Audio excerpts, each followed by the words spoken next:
परिवार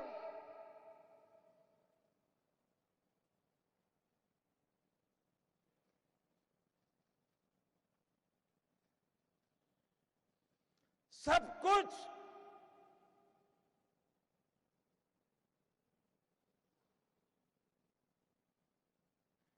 देश के लिए छोड़ा है।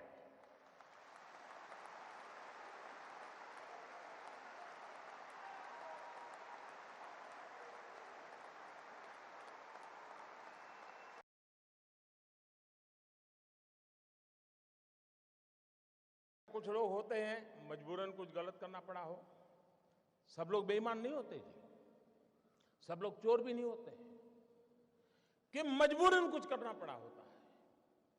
वे अगर उनको मौका मिले तो सही रास्ते पर आने को तैयार होते हैं और ये संख्या बहुत बड़ी होती है। हमने लोगों के सामने स्कीम रखी कि अगर आपके पास ऐसे बेईमानी के पैसे पड़े हैं, गलत पैसे पड़े हैं, तो आप इस कानून के तहत जमा करा दीजिए, इतना दंड भर दीजिए। उसमें भी मैंने कोई माफी नहीं दी। लेकिन व्यापारी लोग चीजों को समझने में बड़े होशियार होते हैं। उनको समझ में आ गया कि ये मोदी है, कुछ गड़बड़ करेगा। आपको जान करके खुशी होगी, आजादी के 70 साल में ऐसी योजनाएं कई बार आई। पहली बार 67,000 करोड़ रुपीज लोगों ने आकर के दंड समेत जमा कर दिए साहब। 2 साल में टोटल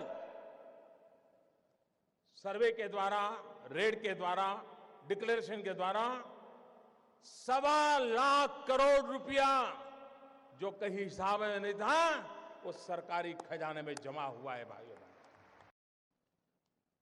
हमें मालूम था मुझे क्या करना है। हमने जनधन अकाउंट खोले। जब मैं ये स्कीम लेके आया था तो मेरी कैसी मजाक हुई थी, पार्लियामेंट में भाषण कैसे हुआ था आपको याद होगा। मुझे पता नहीं क्या क्या कहा जाता था।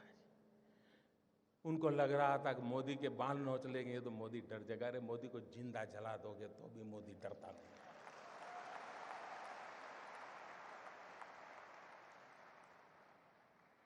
उसके बाद हमने प्रारंभ में आकर के एक काम लिया, प्रधानमंत्री जनधन योजना के द्वारा गरीब से गरीब का बैंक अकाउंट खोलना। उस समय लोगों को समझ नहीं आया कि मोदी बैंक अकाउंट खोला कौन रहा है।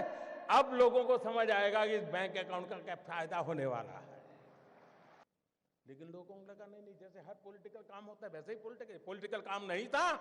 मैं धीरे धीरे धीरे देश की आर्थिक तबीयत सुधारने के लिए अलग अलग दवाइयां दे रहा था।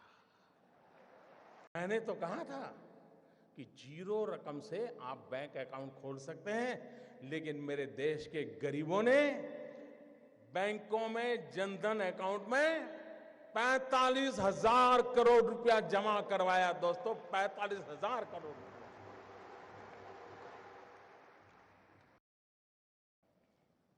हमने एक बहुत बड़ा सीक्रेट ऑपरेशन किया।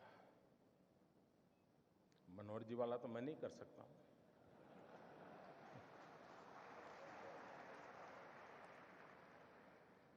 दस महीने से काम पे लगा रहा।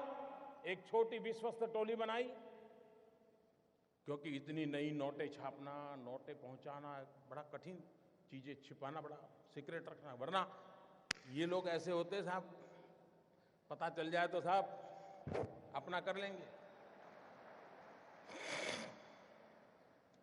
और 8 तारीख रात 8 बजे देश का सितारा चमकाने के लिए एक नया कदम उठा लिया। दोस्तों, मैंने लड़ाई ईमानदार लोगों के भरोसे शुरू की है और ईमानदार लोगों की ताकत पर मुझे पूरा विश्वास है, पूरा यकीन है, पूरा भरोसा है। और आप कल्पना नहीं कर सकते कैसे कैसे लोगों का डूब रहा है। मां गंगा को भी आश्चर्य हो रहा है। कल जो चवन्नी नहीं डालते थे, आज वो नोटे बहाने आ रहे हैं।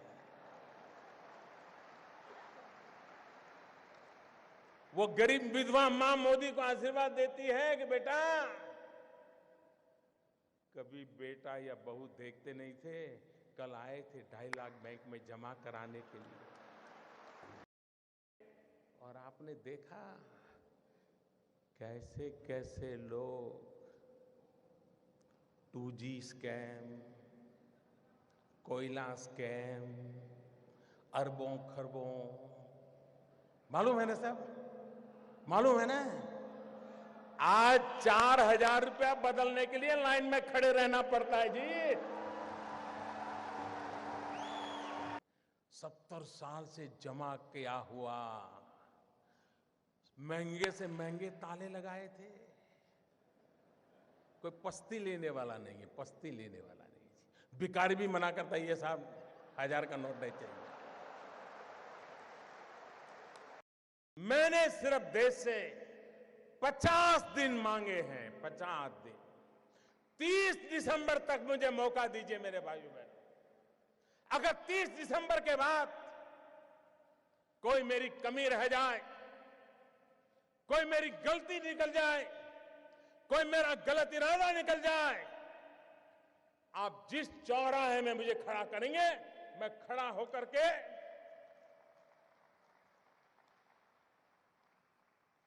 देश जो सजा करेगा वो सजा भुगतने के लिए तैयार हूं।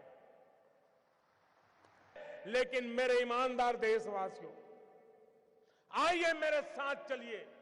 सिर्फ 50 दिन, 30 दिसंबर के बाद मैं आपने जैसा हिंदुस्तान चाहा है वो देने का वादा करता हूं मेरे देश। एक बात और कहता हूं, कुछ लोग अगर ये मानते हो कि आगे देखा जाएगा, तो कम से कम वो मुझे पहचान ले।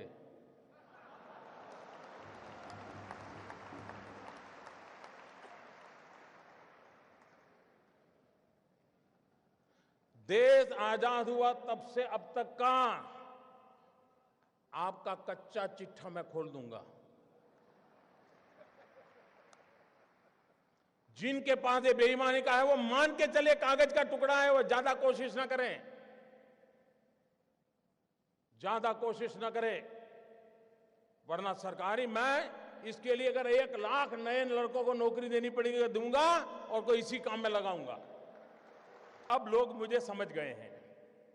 इतने दिन उनको समझ नहीं आया, लेकिन जरा ये डोज ज्यादा आया तो समझ आया। लेकिन ये एंड नहीं है, ये पूर्ण विराम नहीं है। मैं आज खुल करके कहता हूं, ये पूर्ण विराम नहीं है। देश में भ्रष्टाचार, बेईमानी बंद करने के लिए मेरे दिमाग में और भी कई प्रोजेक्ट चल रहे हैं।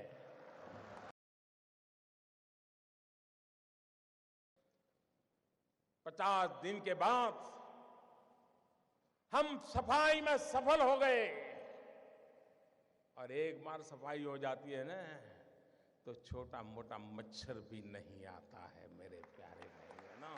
छोटा मोटा मच्छर भी नहीं।